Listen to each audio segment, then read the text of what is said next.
Hello out there in YouTube land. My name is Eric Francis Coppolino, the editor of Planet Waves and the host of Planet Waves FM, here with a video about this coming Thursday's full moon in the sign Aquarius. Let's make sure that is indeed Thursday. Yeah, that's Thursday. And it happens at 5:26 a.m. Eastern Daylight Time, so that's kind of like super late at night if you're in California, super early in the morning if you're like in Iowa going out to take care of the chickens, and 5:26:34 a.m. in New York City, and therefore late morning in places like London. All right, so there's this full moon happening. Full moons happen once a month, and they are an alignment of the moon and the sun in an opposition. So when you have a full moon, you always have the moon and the sun in opposite signs. That's the whole that's the whole idea behind it.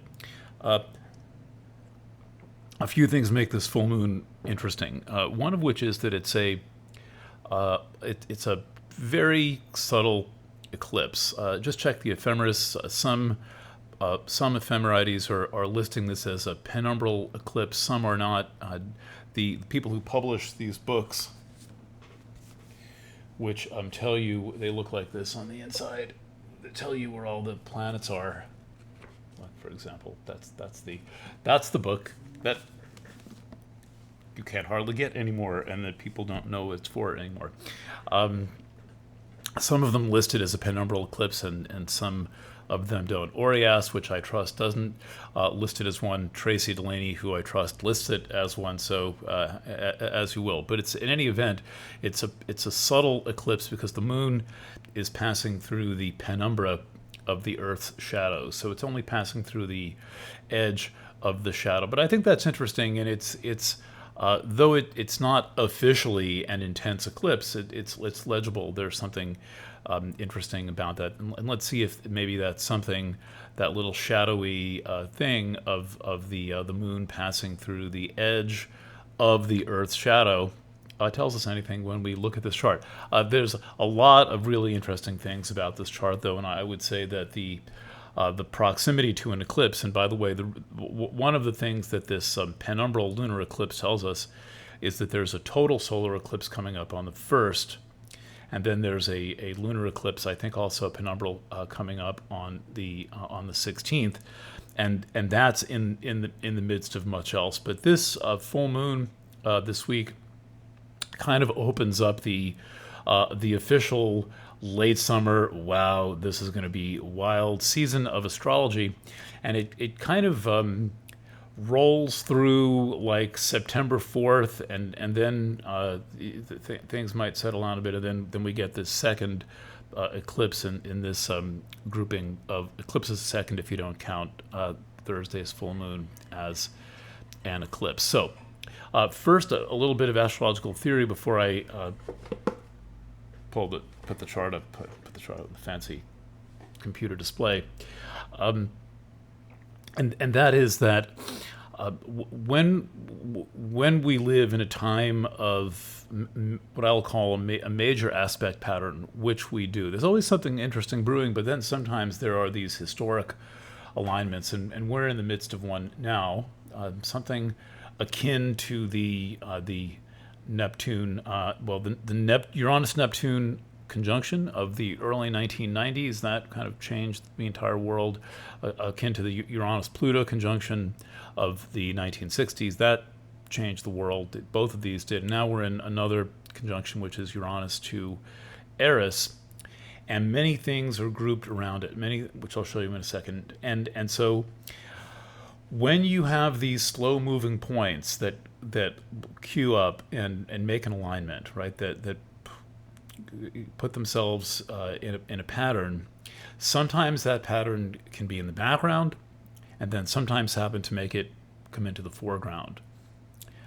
So lately, particularly since Mars moved out of Scorpio, this pattern has been chilling in the background, and we've kind of just had the usual mishigas rather than, extra special, super duper insane mishigas. Now, however, this full moon does what you might think of as set off the Uranus-Eris conjunction and the many things that are gathered around it. So it's an activating event. And there's another activating event going on, which, as mentioned many times, Mars in early Sagittarius is working its way towards Saturn in early Sagittarius. And there is going to be a Mars-Saturn conjunction, and then there's going to be a Mars-Neptune square all at the same time. So we're going to get a burst of energy late this week, maybe Wednesday through Saturday with the full moon, and then there's a few other waves coming. So I'll show you what they are. Now, with that theory, the main theory being that these historic outer planet events, like the Uranus-Eris conjunction, can be in the background or they can come into the foreground. And now we're about to see Uranus-Eris once again, because it did this in late June, in early July, come to the foreground. All right, here's what the simplified version of this chart looks like. First of all, it's the chart for the Aquarius full moon. We can see the full moon in Aquarius. See that Aquarius symbol there? That's at 2552. The sun is right across the dial in Leo at 2552. We have an exact opposition. That is the full moon. Okay, and what I've done for this chart is I've left in all the major players that are at approximately 25 degrees, and those include the planet Uranus, first planet discovered by science, and Eris, discovered only recently. They are in a conjunction. We've talked about this lots of times. This is the, let's say this is the coming home to roost of the digital age. Very rare conjunction. The last time it happened was 1927, 1928, also in Aries, but in the very beginning of Aries. So this is the main thing running in the background. Then Chiron is at 24 degrees, and Pholus is at 24 and change. Chiron 24 and change, technically the 25th degree. Pholus, so we have the first two ever discovered centaurs in a long square that goes through 2019. This is a slow-moving aspect.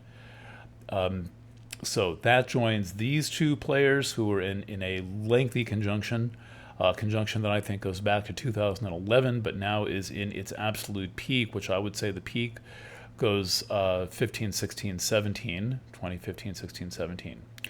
All right, then there is this faster moving but still synchronous. It's right in the mix conjunction of Mercury in Virgo and Jupiter in Virgo. So look at all these things that are grouped around 23, 24, 24, 25, 24, 24. Then the sun and the moon come through this pattern this week and light the whole thing up. Plug it in like Christmas tree lights, and then we see what all this is. And so this will work collectively. It will be, I would hesitate to use the word predict, a shaggier week in the news than I am shaggy. All right. There's one last thing about this chart that is kind of really interesting. Do you remember back a few weeks ago when Mars was making a quincunx to the Uranus-Eris conjunction? Mars was back in Scorpio, and it was making a 150-degree aspect. I'm going to say this was like around mid-July. It would range from when Mars stationed direct on, I think, the 29th of June through mid-July. It was pretty amazing, like a lot of stuff happening all at once. Like it was one of those phases where what the heck is going on? All right, well, Mars has since changed signs. Now it's in Sag, in direct motion. Saturn is in direct motion. That happened last week. And we're about to get this conjunction. And this conjunction, let's cover up the moon.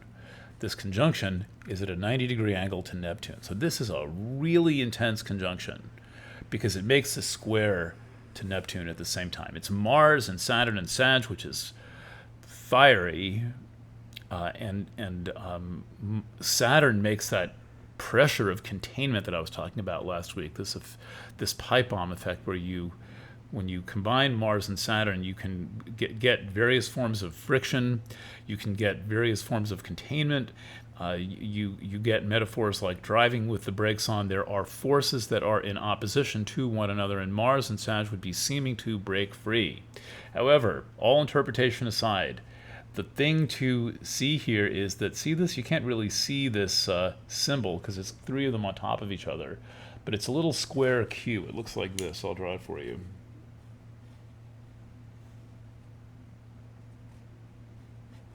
Approximately like that. That's called a sesquiquadrate. That's what sounds like a fancy aspect. It is. It's a 135-degree aspect. So that what this is saying is that the Mars-Saturn conjunction is about to meet the Uranus-Eris conjunction at 135 degrees. Now, when Mars made this contact at 150 degrees, that was over the top. And I learned a lot about quincunxes that week watching this quincunx in action. Okay, so now we have a sesquiquadrate, sometimes called a sesquiquare. What is that? It's a 135-degree aspect. Why is that important? Well, it's like a square and a half. It is three semi-squares of 45 degrees, or a square and a half. There's a lot of mathematics working behind astrology that sort of gives it the elegance that it has. And what we know about this 135-degree aspect from the school of astrology called Uranian astrology is that it is often seen to act as a trigger. And so once again, we have Mars in a position to trigger the Uranus-Eris conjunction. So not only is the full moon setting it up like this, right? Because the full moon is talking to everything in that degree range.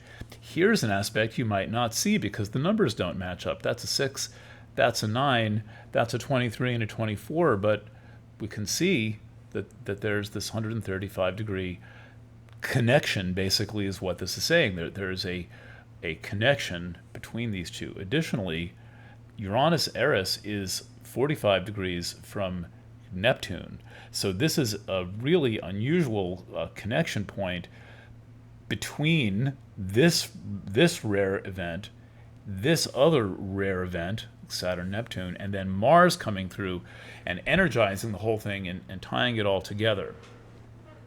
So, and then like we will see where this energy flows. So if you're reading horoscope columns, you might read a lot of like, oh, this is going to really be a week of unexpected things. It's not really predictable. You have to play it cool. And hopefully all the daily horoscope columnists are encouraging people to like, take a step back and like not get so caught up in things, because the thing is, there's a lot to get caught up in, but on the whole, these aspects to me display a workable pattern. First of all, one thing that's going to happen is we're going to see the energy dynamics that are behind the scenes begin to come out, remembering that this event is not complete until approximately the 24th or 25th of August. So this is going to be building all week. And like into the next week. This moves pretty quickly, but the sun and the moon making an aspect with the earth right in the middle sends a wave, a fast-moving wave through the aspect pattern. Then Mars-Saturn sends a slow-moving wave that follows up. It's a deeper, slower waveform energy that kind of picks up where this almost eclipse full moon leaves off. So what does this say? Well, this is interpretation. Astrology is basically science fiction. It's fiction based on science, and by fiction I mean that based on what I know, I'm going to make up a story for you now and tell you what I think this thing means. All right. So personally, what it means is, speaking as a horoscope writer, yes, ease off the gas and coast a little bit, but know what direction you are coasting. Look for opportunities to unhitch possible conflicts rather than engage possible conflicts. So take any occasion that you might have to like ratchet things down, it would be very wise to not be pushy, to not be exerting too much force and too much energy, because this aspect pattern has a lot of parts that are already moving, and one of those parts is the full moon that's coming, and the full moon is influential no matter what else is going on in the sky, right? Full moon just comes through like a wave and keeps people up at night, and makes other people act like werewolves, and so forth. Then there's a second, much more psychologically intricate waveform behind it. So feed your own stability, get enough rest, try to stay ahead on your work, or if you think you might not be able to stay ahead, then prioritize your work and see what the most important thing that you can get out of the way is, and make sure you've tackled the harder, more difficult, or tasks to take longer first. Just a suggestion there, so you're not caught short. The full moon happens on Thursday morning, so it's going to kind of catch us by surprise right after midweek, and in terms of the first really intense night, that's likely to be Wednesday night, as we see this thing and the moon rises. So personally, monitor your anxiety level, be conscious of how you're feeling, and sidestep difficulty. All right, then in the interpersonal realm, just adding one more thought, the full moon can have the feeling of breaking a deadlock. It can work out an impasse, and so if you guide yourself gently through this full moon, you might find that stuck situations begin to resolve themselves, or you come up with the kind of mystery solution that you have been looking for. Additionally, the sun and the moon are personal points, and they're more about us than about anything else, right? They're not so much about the bigger society. They're about you and me, and this full moon is likely to connect you to something bigger than yourself. So you might be feeling something extrinsic suddenly matters to you more. You might start to feel the pain of the world in a way that you don't normally feel it. You might start to become concerned about things that you don't normally become concerned about. Then there's the collective level. So we live in this time where the main political maneuver is called the shock doctrine. There was a book by that title, came out in 2000 at some point, and the shock doctrine is when shocking things are made to happen, and then a response is provoked. And we are seeing these shock doctrine events happen a lot. It's been a little quiet on the massacre scene lately, since I'm not sure what the last big one was.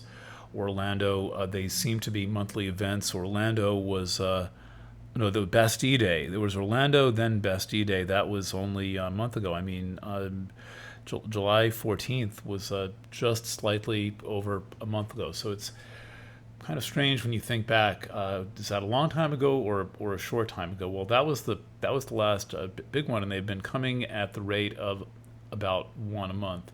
So the thing about, and I just have a feeling that this turbulence is likely to be kind of capitalized on in some way, or come with events that reflect its intensity, particularly starting around the 22nd, 23rd, if I'm looking up at a chart hanging up on my wall there. About a week from now. And the question is, what is your chosen level of involvement with world events? What is your chosen level of concern with politics? I'm seeing a lot of people really start to express their anger, their fear, their concern. I think that almost everyone I know and who I read on my Facebook wall and talk to on Planet Wave's editorial team is only slightly less concerned about Hillary Clinton than they are about Donald Trump. I don't think anybody really is in love with Hillary Clinton. But Trump really does seem to be completely going off the rails. But now we have this question of like, well, yeah, but what next? What next? Why are we again hearing about a war with Iran? What is what is going on? So we live in this time of change, and it's really too much change. We're not designed to be constant recipients of this kind of onslaught of total unpredictability. We live on an unpredictable planet, but man, we are having to face on a daily basis things that really make us feel like we have no power or influence, and we need to jump, I think, to a new level, to some kind of a meta level about this, and start to honestly ask questions that honestly do need to be asked. One of the ways we get to the meta level is we use astrology, which basically takes us above the entire solar system. I mean, the perspective of this would be if you got on a rocket ship and went, a couple 100,000 miles over the Earth and look down at the Earth, the Sun, and the solar system. So the mere act of using astrology is about going to a meta level and getting this bird's eye view of the solar system and seeing seeing how we feel, getting that perspective. And I would encourage you to keep taking that perspective and to distinguish your views from the views of the group. I mean, that's one of the most useful bits of information that you can get from a full moon where the sun in Leo, its domicile, opposes the moon in Aquarius. You might think of the sun in Leo as being you, and the moon in Aquarius as being the group of people that surround you, and what do they believe, and what do you believe, and what is the relationship of your beliefs to their beliefs? How are you handling this? And we're being called on to grow up fast in the midst of this. What that really means is something different for everyone, but I think that ultimately growing up has to amount to consciously and willingly taking a level of adult responsibility for what we see going on around us, recognizing our limited capacity to influence the very big picture. We can take personal responsibility in much more individual ways, and for example, within our own minds and our own relationships and our own communities, contribute the things that add to positive developments right on the ground in immediate ways, and then see how that feels, and then see how far you can go beyond that. Remembering that if more people practiced being brave and being forgiving and being friendly, where there is the opportunity to be greedy, controlling, and fearful, that would make a difference. It'd make a difference in people's lives, which is really all we're talking about making a difference in. And I think that the somewhat calmer state of the world would lead to the sufficient perspective to see additional options. And whatever is on its way, whatever is arriving with this series of aspect patterns, which, by the way, I will elaborate on in greater detail in Planet Waves FM and then in Thursday night's Planet Waves article. Consider your options. Don't believe when somebody says you only have one choice or even two choices. When you're given that, pause and make up additional possibilities for yourself. All right. We are starting, by the way, to release the readings for Balance, the 2016 mid-year edition. I have finished 6 of them, and I'm planning to finish 6 of them by Wednesday. So I'm going to be a busy boy for the next few days, but they are going well, and the first 6 are on the server. I'm doing them in sign pairs this time around. So I did Aries, Libra, Taurus, Scorpio, Gemini, Sag. Today I will venture into doing Cancer, Capricorn, and then we will proceed and keep it going. The readings are available as an all 12 thing right now, and I guess it's about $50, $57, and you can get them. So if you're wondering, the way in which all of this astrology fits you. This is kind of a chart cast for Kingston, where I'm sitting. But when we cast the chart for you, if you're a rising sign or a sun sign, that's what these balance readings are about. So check for the links anywhere that you see them. We will be issuing them by individual signs, I think, starting next week. So poke around the Planet Waves websites, look at my Facebook pages and the company's Facebook pages, and you'll see promos to all of this stuff. All right. Thanks for tuning in, and I'll catch you on Tuesday, good Lord willing, with Planet Waves FM. And I'll see you over at Balance, because that's going to be out in a couple hours. All right. Bye for now.